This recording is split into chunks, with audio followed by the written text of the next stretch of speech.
तो दोस्तों हम इस लेक्चर में बात करते हैं नेगेटिव और पॉजिटिव लिबर्टी के बारे में। आपको इस टॉपिक में जानने को मिलेगा कि यस, लिबर्टी भी दो प्रकार की हो सकती है, एक नेगेटिव लिबर्टी और एक पॉजिटिव लिबर्टी। तो लिबर्टी नेगेटिव कैसे हो सकती है, फिर लिबर्टी पॉजिटिव कैसे हो सकती है, चलो आओ आज हम इस चीज़ को समझते हैं आराम से पॉलिटिकल थ्योरी के कंटेक्स्ट में। राइटर आपको ये बोल रहा है, पहले हम इस चैप्टर में जो है वो ये पढ़ चुके हैं कि जो दो डायमेंशंस होते हैं फ्रीडम के, ठीक है।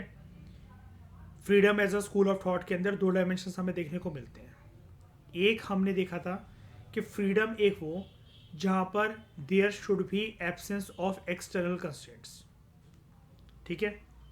और दूसरी चीज़ freedom as expansion of opportunities, expansion of opportunities के पर्सन अपने आप को फ्री तरीके से एक्सप्रेस कर सके, ठीक है।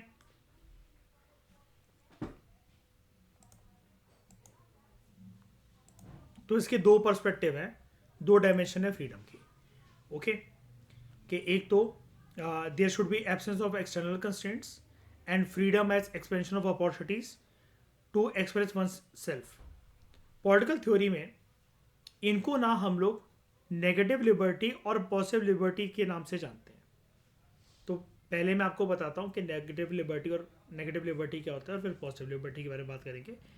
सबसे पहले बात करते हैं हम लोग नेगेटिव लिबर्टी। लिबर्टी का डायमेंशन यहाँ पर नेगेटिव है, कुछ ऐसा बोल रहा है राइटर, ठीक है। तो क्या है नेगेटिव लिबर्टी जो है, it seeks to define and defend an area in which the individual would be inviolable, in which he or she could do, be or become whatever he or she wish to do, be or become. इसका मतलब क्या है, negative liberty इंसान के आसपास का एक वो दायरा होता है जिसको कैसे भी करके किसी भी सिचुएशन में किसी भी परिस्थिति के अंदर वॉलेट नहीं करा जा सकता, वो इनवॉलेबल है। ये पर्सन की जिंदगी का एक वो दायरा है, एक वो अस्तित्व है जहां पर पर्सन जो है जो भी वो करना चाहे, जो भी वो बनना चाहे, जैसे भी वो रहना चाहे, उसके पास एम्पल अमाउंट ऑफ अपॉर्चुनिटीज हैं कि उसके ऊपर इन सब चीज़ों के लिए कि वो कुछ भी करना चाहे, बनना चाहे, जो मर्जी राइट्स को एक्सरसाइज करना चाहे, उसके ऊपर कोई बंदिशें नहीं है। यानी कि ये एक वो एरिया है in which there is no external authority जो कि उसकी फ्रीडम के ऊपर, उसकी चॉइस के ऊपर, उसकी इच्छाओं के ऊपर इंटरफेयर कर सके। यानी कि जिसको हम लोग बोल रहे थे इस चैप्टर की स्टार्टिंग में, एब्सोल्यूट फ्रीडम। एब्सोल्यूट फ्रीडम के पर्सन के ऊपर किसी भी प्रकार की कोई भी बंदिशें नहीं है। तो आप एब्सोल्यूट फ्रीडम को कैसे जानोगे, कौन सी लिबर्टी है? एब्सोल्यूट फ्रीडम एक प्रकार की नेगेटिव लिबर्टी है। ये एक नेगेटिव लिबर्टी है, ठीक है, जहां पर एक इंडिविजुअल के पास फ्री एनवायरनमेंट है, फ्री स्कोप है कि उसके दायरे के अंदर पर्सन जो मर्जी करना चाहे, अपनी इच्छा अनुसार सब कुछ वो पर्सन कर सकता है। And there is no external authority which can interfere in it. तो it is a minimum area जो कि काफी ज्यादा सीक्रेट माना जाता है पर्सन की नजरों से। सीक्रेट मतलब यहाँ पर वो एक ऐसा एरिया है, सीक्रेट वैसे पवित्र होता है, लेकिन यहाँ पर वो पवित्रता की बात नहीं कर रहा राइटर आपसे। यहाँ पर बेसिकली कि वो मेरा एक ऐसा डायमेंशन है जहां पर मैं अपनी इच्छा अनुसार अगर इस समाज में रहते हुए कुछ करना चाहता हूं तो मेरे ऊपर क्यों बंदिशें लग रही हैं, कोई बंदिशें नहीं होनी चाहिए। In which whatever the individual does, उसके ऊपर किसी भी प्रकार की कोई इंटरफेरेंस नहीं होगी। Whatever the individual does is not to be interfered with, उसके ऊपर किसी भी प्रकार की कोई इंटरफेरेंस नहीं होगी, ठीक है। तो अगर आप बात करते हो existence of minimum area of non interference, ठीक है, याद रखना अभी तक हम क्या बात कर रहे थे चैप्टर की स्टार्टिंग में, मिनिमम एरिया ऑफ इंटरफेरेंस। ये थोड़ा बहुत दायरा एक पर्सन का ऐसा हो सकता है कि जहां पर पर्सन अपने फ्रीडम के लिए कंस्ट्रेंट्स को इनवाइट करे, लिमिटेशंस को इनवाइट करे। लेकिन अब हम क्या बात कर रहे हैं, minimum area of non interference, ठीक है। कि मतलब इस चैप्टर की स्टार्टिंग में या बीचों बीच में हमने एक चीज पढ़ी थी ना, जो मैं आपको बता रहा था थोड़ा सा, वो यूटोपियन कंसेप्ट है कि पर्सन के ऊपर ऐसी कोई सिचुएशन क्या हो सकती है कि जहां पर वो उसके पास कंप्लीट फ्रीडम हो। याद है? अभी हम 2-3 लेक्चर पहले इसके बारे में बात कर रहे थे कि कंप्लीट फ्रीडम हो, कि ऐसा कोई स्कोप हो सकता है। तो ये जो नेगेटिव लिबर्टी का कंसेप्ट है, ये ऐसी मिनिमम एरिया को डिफाइन करने की, मतलब ढूंढने की कोशिश करता है कि क्या कुछ ऐसा छोटा सा मिनिमम एक स्कोप, एक एरिया ऐसा हो सकता है पर्सन की जिंदगी में जहां पर किसी भी प्रकार की कोई भी बंदिश ना हो, यानी कि एक ऐसा स्कोप, एक ऐसा एरिया जहां पर पर्सन के पास कंप्लीट और एब्सोल्यूट फ्रीडम और इंडिपेंडेंस हो। ठीक है? तो minimum area of non interference is the recognition that human nature and human dignity, उसको एक अपना एरिया चाहिए जहां पर person can act unobstructed by others. मुझे थोड़ी सी राहत की सांस लेने दो, मैं आज या इतने पल के लिए, इतने क्षण के लिए जैसा मर्जी जो मर्जी करना चाहूं वो मैं कर सकूं। लेकिन बात फिर वहां पर वही आ जाएगी ना, अगर आप थोड़ा सा ऐसा पल, एक ऐसी जगह, एक ऐसा वातावरण ढूंढ रहे हो जहां पर आप अपनी इच्छा अनुसार एब्सोल्यूट वे में अपनी फ्रीडम, अपनी लिबर्टी को एंजॉय करना चाहते हो। अब तो आपने प्रीवियस लेक्चर में ये वाली बात भी जान ली। सवाल सबसे बड़ा ये खड़ा होगा मयूर, उस सरकमस्टांस में, उस केस में, कि क्या फिर आप अपनी लिबर्टी को एंजॉय करते हुए, अपनी फ्रीडम को एंजॉय करते हुए निर्भय, क्या आप सेल्फ रिगार्डिंग एक्शन को देख रहे हो या फिर अदर रिगार्डिंग एक्शन को देख रहे हो? है ना? ये भी तो हो सकता है ना। थोड़े से क्षण या पल के लिए अगर आपके हाथ खोल दिए जाएं, पर्सन एक छुट्टा सांड हो जाए, लेकिन फिर वो वाली बात भी तो आ जाएगी ना वहां पर डिस्कशन वाली, प्राची, कि वो पर्सन जो भी एक्शन ले रहा है श्रेया, वो रिपरकर्शन सिर्फ अपने लिए इनवाइट कर रहा है या फिर उसके कॉन्सिक्वेंसेस, उसके परिणाम समाज के अन्य लोगों को भी भुगतने पड़ रहे हैं? है ना? तब भी तो फ्रीडम बंद के रह जाएगी मयूर। नहीं होगा ऐसा? अगर हम ऐसा एरिया दे भी दे, लेकिन उसका परिणाम निकला अदर रिगार्डिंग एक्शंस की फॉर्म में, तब भी एक पर्सन की लिबर्टी बंद की नहीं रह जाएगी? दूसरे लोग फिर पुलिस को इनवाइट नहीं कर लेंगे, स्टेट की मशीनरी को नहीं बुला लेंगे उसके उसके खिलाफ? बताओ, मेरी बात समझ में आ रही है मैं क्या एनालिसिस दे रहा हूं? बताओ, बोलो भाई, बोलो गुंगो, बोलो। भूत बन के बैठे रहते हो। ठीक है? तो existence of minimum area of non interference is the recognition that human nature and human dignity needs an area जहां पर पर्सन जो है वो अनऑब्स्ट्रक्टेड वे में एक्ट कर सके। लेकिन ऐसा सच में क्या कोई एरिया होता है? This concept is utopian.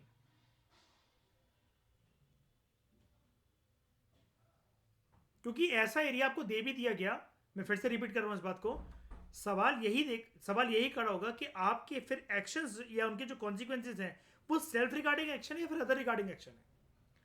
अब वही वाली बात राइटर आपसे यहां पर कह रहा है, how big should this area be, कितना बड़ा आपको दायरा चाहिए अपने एब्सोल्यूट फ्रीडम को एंजॉय करने का? उसके अंदर आप क्या क्या चाह रहे हो, क्या क्या होना चाहिए?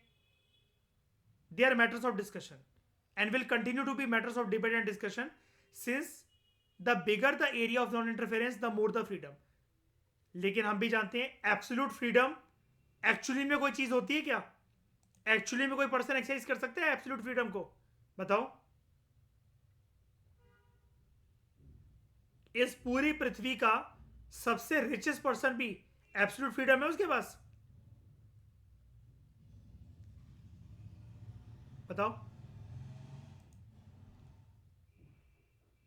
तो all we need to recognise is that negative liberty tradition जो है, मतलब नेगेटिव लिबर्टी जो स्कूल ऑफ थॉट है, वो आर्ग्यू करता है कि पर्सन का एक ऐसा एरिया, एक ऐसा उसके पास एक डिफाइंड स्कोप हो जो कि इनवॉलेबल हो। स्टेट, प्रशासन, कायदा कानून, वो उन सबसे परे हो, उन सबसे दूर हो। पर्सन एब्सोल्यूट वे में जो मर्जी करना चाहे वो कर सकता है। There should be complete non-interference in which the individual can express himself or herself. So if the area is too small, then human dignity gets compromised.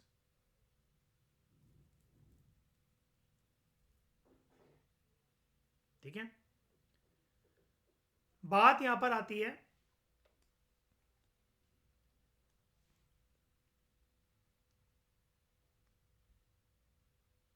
Freedom versus dignity की। इसको हमें बेसिकली क्या करना है, एम है हमारा इसको इसको बैलेंस करना।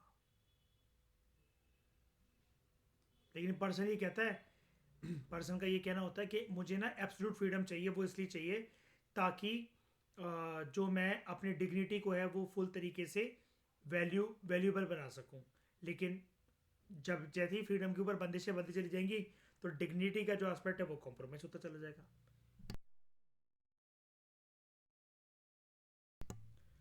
तो we may here ask the obvious question, is the choice of what clothes to wear in different situations, यानी कि आपकी आपके ऊपर आपके साथ जो चॉइस एसोसिएटेड होती है कि आप क्या पहनना चाहते हो अलग सिचुएशन में, लाइक स्कूल में, खेल के मैदान में, ऑफिस में, a choice that belongs to the minimum area. ठीक है, अब ये मिनिमम एरिया की चॉइस है कि नहीं है बताओ। हर एक जगह पर आपका एक डिफाइंड ड्रेस कोड होता है कि नहीं होता है, and therefore one that can not be intervened with by external authority. अब वो कह रहे हैं कि एक ऐसा चॉइस है कि मैं जो जहां पहनना चाहूँ जिस भी ओकेजन पे जिस भी सिचुएशन में वो मैं पहन सकूं और इसके ऊपर कोई एक्सटर्नल अथॉरिटी मुझे ना समझाए। लेकिन एक्चुअल वे में ऐसा होता है क्या? आपके चाहने से कुछ होगा क्या बताओ? आप डायरेक्टर के बेटे या बेटी भी हो तब भी आपको स्कूल में, स्कूल की बात हो रही है यहाँ पर, स्कूल में एक डिफाइंड ड्रेस कोड ही पहनना पड़ेगा कि नहीं पहनना पड़ेगा? चलो कॉलेज में कोई नहीं रोका टोकी हमसे करता है, ठीक है। मान लो देखो कॉलेज भी अलग अलग तरीके के होते हैं जहाँ पर एक ड्रेस कोड होता भी है, जहाँ पर एक ड्रेस कोड नहीं भी होता, ठीक है। मान लो जहाँ पर एक ड्रेस कोड नहीं है, जैसे दिल्ली यूनिवर्सिटी, वहाँ पर कोई ड्रेस कोड नहीं है, ठीक है। आप जो मर्जी चाहे पहन सकते हो, लेकिन आपको फिर भी कुछ तो ऐसे कपड़ों का ध्यान रखना पड़ेगा ना कि जो एक पब्लिक मोरालिटी के दायरे में आते हो, है ना। या फिर उर्वी जावेद बन के कॉलेज पहुंचोगे? ऑफिस के कपड़े, खेल कूद के कपड़े सब अलग होते हैं कि नहीं होते हैं, ठीक है। और is it a choice that can be interfere with by state, यानी कि ये क्या एक ऐसी चॉइस है जहां पर स्टेट जो है वो इंटरफेयर कर सकता है, कोई रिलीजियस अथॉरिटी इंटरफेयर कर सकती है, ठीक है। आईसीसी, सीबीएसई, ये सब कुछ कायदे कानून बना सकते हैं। मतलब वो एक बॉडीज के नाम ले रहा है, मतलब बेसिकली कि ये सब चीजें आपके लिए डिसाइड कौन करता है। अब जैसे आईसीसी तो चलो ये इसको हटा दो, लेकिन अगर आप सीबीएसई की बात करो, आईसीसी तो हो गया ये अपना क्रिकेट की फील्ड में। सीबीएसई की अगर आप बात करो तो आपको क्या पढ़ना है ये आपके ऊपर चॉइस नहीं है, आपका डिफाइंड करिकुलम सिलेबस बनकर आता है पीछे से। तो अगेन, क्या आपके पास ये स्कोप है कि आप क्या पढ़ना चाहते हो? ये स्कोप तो आपको 10th क्लास तक मिलता भी नहीं है। इस स्ट्रीम्स लेने की चॉइस जो है वो तो आपके पास 10th के बाद आती है। मैथ्स चाहे अच्छी लगती हो चाहे ना लगती हो, साइंस चाहे अच्छी लगती हो चाहे ना लगती हो, आपको पढ़नी पड़ेगी। और इंग्लिश का साथ तो फर्स्ट क्लास से लेकर 12th क्लास तक इंग्लिश जैसा सब्जेक्ट का साथ तो आपका छूटता ही नहीं है। तो negative liberty arguments are in response to the question over what area I am the master, कि मैं अपने अधिकारों में मास्टर कितने दायरे के अंदर हूं, जहां पर कोई भी मुझे ये ना सिखाए कि मुझे क्या करना है, क्या बोलना है, क्या पहनना है। आप कहोगे हम अपने घर के अंदर मास्टर हैं, घर के अंदर हम अपने शेर हैं, लेकिन वहां पर भी हम ये डिस्कशन कर चुके हैं ऑफिस चैप्टर के अंदर। इवन आपको क्या पहनना है, खाने की चॉइस, रहने की चॉइस, ये भी ना आपकी डिफाइंड होती है, क्योंकि external authority in the form of your mother India, ठीक है, वो होती है कि आप जो है एक लिमिटेड वे में मतलब उसको एंजॉय कर सको। अगर आप घर घर में सिर्फ सोते जा रहे हो, एक जगह बैठे हुए हो, कोई काम में हाथ पाथ नहीं बटा रहे हो, ठीक है, या आप कुछ भी पहन रहे हो, है ना, या फिर आप खाते ही चले जा रहे हो, मोटे होते चले जा रहे हो, आपको हर समय में मदर इंडिया ठोकेगी, ठीक है, और गोली भी मार सकती है वो। उनकी गोली उनकी जबान होती है।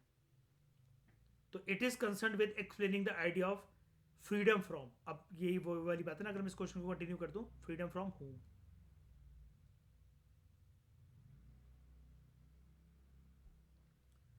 अब इन कॉन्ट्रास्ट दूसरी तरह की freedom, that is positive liberty. In contrast, the arguments of positive liberty are concerned with explaining the idea of freedom to. यहां पर क्या था? फ्रीडम फ्रॉम, किससे? अब फ्रीडम टू का मतलब क्या है? हमें फ्रीडम किस किस को देनी है? They are in response to the answer who governs me, to which the ideal answer is I govern myself. अभी समझाता हूं मैं एक्चुअली है क्या ये. पॉजिटिव लिबर्टी जो है, इसकी डिस्कशंस करने वाले पर्सन आपको कौन कौन मिलेंगे इतिहास में? जीन जैकस रूसो, इसका पूरा नाम था जीन जैकस रूसो का. रूसो का पूरा नाम है Jean Jacques Rousseau. Hegel, Karl Marx, M K Gandhi और श्री अरबिंदो घोष. या फिर कुछ ऐसे लोग जो कि इन थिंकर से इंस्पिरेशन अपनी लेते हैं, रूसो से, हेगल से, कार्ल मार्क्स से, गांधी जी से और अरबिंदो घोष जी से. तो it is concerned with looking at the conditions and the nature of the relationship between the individual and the society, and of improving these conditions such that there are fewer constraints to the development of the individual personality. यानी कि देख रहे हो, negative liberty के अंदर क्या person constraints को invite करना चाहता था अपने जीवन में? बताओ.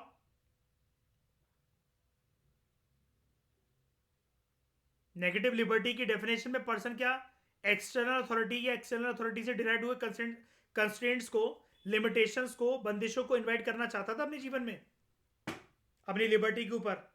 बिल्कुल भी नहीं. वो किसकी बात कर रहा था? किसकी बात कर रहा था नेगेटिव लिबर्टी के अंदर? एब्सोल्यूट फ्रीडम की. लेकिन पॉजिटिव लिबर्टी के दायरे के अंदर अगर हम लोग बात करें, यहां पर क्या बात निकल कर आती है कि पर्सन जो है यहां पर ही or she is concern with relationship between individual and society. कैसे कंडीशंस इंप्रूव होनी चाहिए, कम से कम कंस्ट्रेंट्स इंडिविजुअल के ऊपर क्या हो. ठीक है. लेकिन बात यह कि पर्सन यहां पर एक्सेप्ट तो कर रहा है ना कम से कम कंस्ट्रेंट्स को, कि कम से कम कंस्ट्रेंट्स हो, लेकिन हो तो. क्योंकि पर्सन यहां पर क्या है, समझता है इस बात को, या समझती है वो लेडी इस बात को, कोई सा भी जेंडर हो, कोई भी हो, कि हम अपनी लिबर्टी और फ्रीडम को तभी एंजॉय कर सकते हैं जब सारे मेंबर्स ये एक्सेप्ट करना सीख जाएं कि there should be minimum constraints. तो यहां पर जो है, ये जो थिंकर्स हैं या जो पॉजिटिव लिबर्टी के दायरे के अंदर जो बातें करते हैं, उनका यह मानना है individual is like a flower that blossoms when the soil is fertile and the sun is gentle and the water is adequate and care is regular. अब ये जो है soil is fertile, sun is gentle, water is adequate and care is regular, ये care ही तो है. इस care के चलते ही तो स्टेट या प्रशासन जो है, उसकी जो मशीनरी है, यही तो आपके ऊपर इसलिए तो कंस्ट्रेंट्स इंपोज कर रहे हैं, because they care for you. और आपकी फ्रीडम का ख्याल आपसे ज्यादा इनको भी है. तो इंडिविजुअल जो है, in order to develop his or her capability, must get the benefit of enabling positive conditions, कि चाहे वो मटेरियल डोमेन हो, पॉलिटिकल डोमेन हो, सोशल डोमेन हो, उसको जो है उसको ऐसी कंडीशंस मिले जहां पर वो अपनी कैपेबिलिटी को एनहेंस कर सके. That is person must not be constrained by poverty or unemployment. ये काम किसका है देखने का? स्टेट का. They must have adequate material resources to pursue their wants and needs. ये काम किसका देखने का? स्टेट का. They must also have the opportunity to participate in the decision making process so that laws made, जो भी कानून बने हुए हैं, they should reflect their choices or at least take those preferences into account. And above all, to develop their mind and intellect, individuals must have access to education and other associated opportunities necessary to lead a reasonably good life. ये सारी जो conditions है individual को कौन देगा? बताओ. Nation state है ना. कैसे? कानून की मदद से. तो एक्चुअली में पॉजिटिव लिबर्टी फिर है क्या? इसका मीनिंग अगर क्रिस्टल क्लियर टर्म्स में और इजी टर्म्स में समझें, पॉजिटिव लिबर्टी रिकॉग्नाइज करता है that one can be free only in a society, not outside it. एक पर्सन अपनी लिबर्टी को, मतलब लिबर्टी छोड़ो, मतलब फ्री इस तरीके से रह सकता है अगर वो समाज का पार्ट है, and hence tries to make that society such that it enables the development of the individual.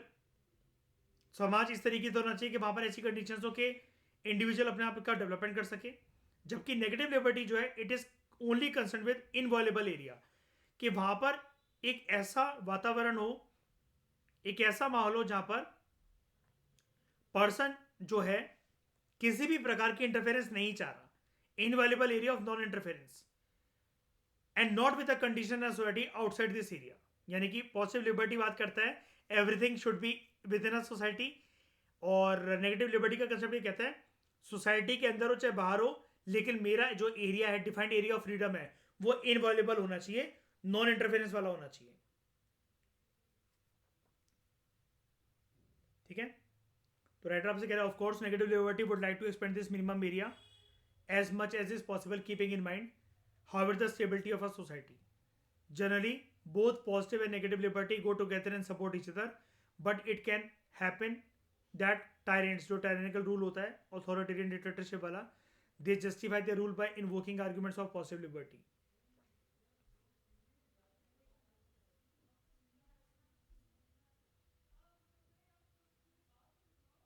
ठीक है, एब्सेंस ऑफ कंस्ट्रेंट्स बंदा कहां पर डिमांड कर रहा है? नेगेटिव लिबर्टी के अंदर। पॉजिटिव लिबर्टी के अंदर पर्सन क्या बोल रहा है, क्या चाह रहा है कि यस कंस्ट्रेंट्स हो, ठीक है, लेकिन उन कंस्ट्रेंट्स के साथ ऐसी कंडीशंस भी एसोसिएटेड हो जहां पर हम अपनी इंटेलेक्चुअल, मॉरल, इकोनॉमिक, मटेरियल हर तरह की डेवलपमेंट कर सकें, हर तरह की डेवलपमेंट कर सकें।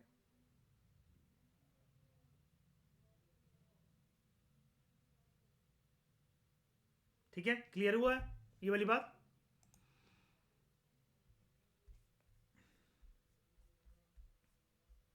तो नेगेटिव और पॉजिटिव लिबर्टी भी हमारा कंप्लीट हो गया।